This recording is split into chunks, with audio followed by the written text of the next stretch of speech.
We're doing something a little bit different today, here on location at Baptist Hospital. We're with highly skilled orthopedic surgeon, Dr. Brett Smith. He's with the Andrews Institute for Orthopedic and Sports Medicine. Dr. Smith, thank you so much for coming on today. No, sir, thank you. It's great to be here. To get started, share a little about yourself and your experience as an orthopedic surgeon.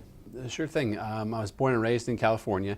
My undergraduate work was all in engineering, and then I went to medical school after that, and then focused on orthopedics, which is a blessing. I mean, it's a field we change people's lives forever most of the time, and for the better.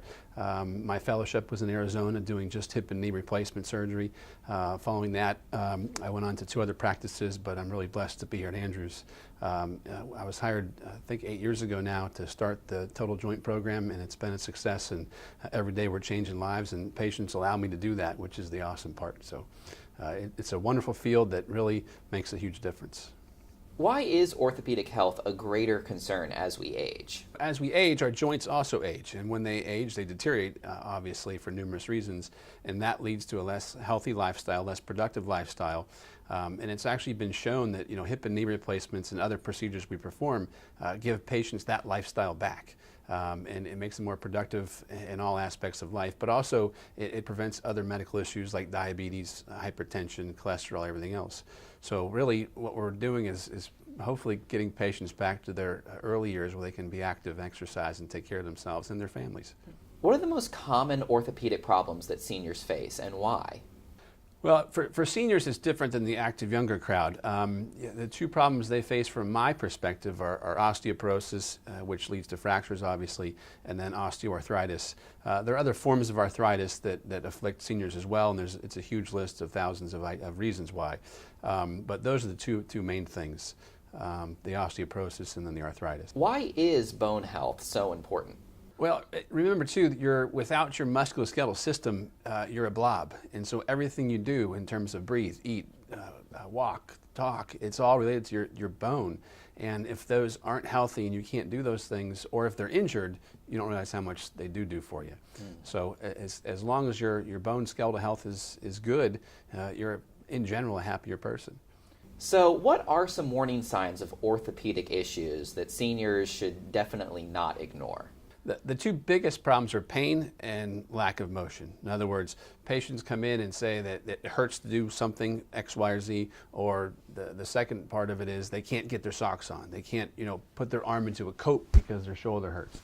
So those 2 things are the biggest warning signs, pain and decreased motion.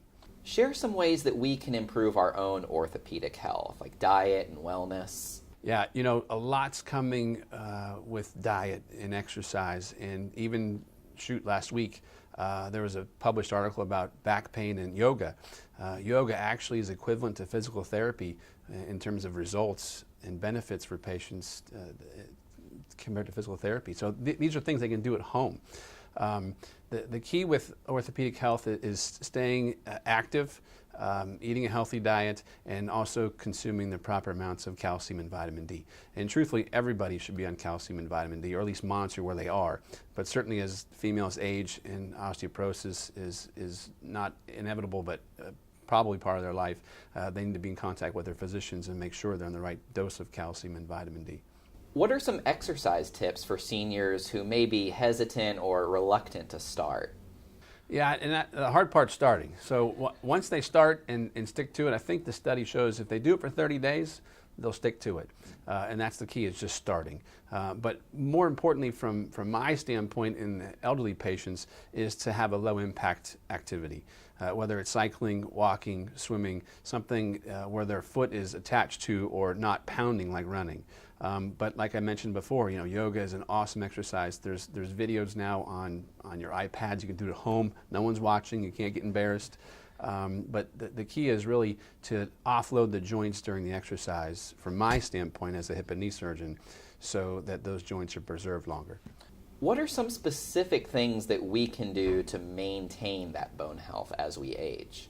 Well, like I said before, the calcium, the vitamin D, the exercise, but one big thing which I haven't touched on, and it's a subject that is sensitive, obviously, is obesity. Every step you take, your hip and knees see 4 times your body weight every step. Now, when you run, it's 7 times your body weight. So a person that weighs 200 pounds essentially is putting 800 pounds of force on their hip and knee every step of walking every single day. Now, to say that the other way, if a patient loses, 20 pounds, they're losing 80 pounds of force every single step, every single day. That's huge. So it's a long conversation in the office. It's difficult, but it has to be had, and I address it with all patients because it's so important, especially from a major joint, perspective. Tell us about some of the resources available at Andrews Institute and how people can get help. First, let me say, and I said it before, I'm blessed to be here. I haven't felt at home in my 3 other practices, and I truly feel at home here at Andrews. It's a great place. It's in my opinion, one of the best in the world. I didn't say the best, I said one of the best.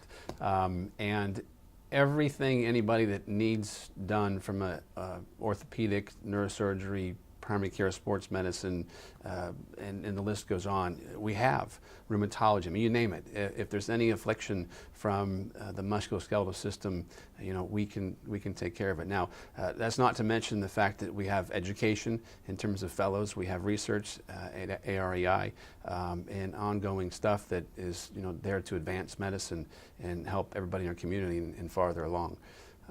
So I'm not saying this to blow up the Andrews Institute. I mean, that's just how I feel. We really have every resource available to help anybody with any problem they come in with. Well, it's such important information, especially for the elders in our community. How can they reach out to the Andrews Institute? Yeah, their easiest way is honestly just to call. So our main number is 850-916-8700, and that leads them to our referral center, which can get them anywhere within Andrews. Fantastic. Dr. Smith, thank you so much for coming on today. No, sir, thank you for being here. I appreciate it.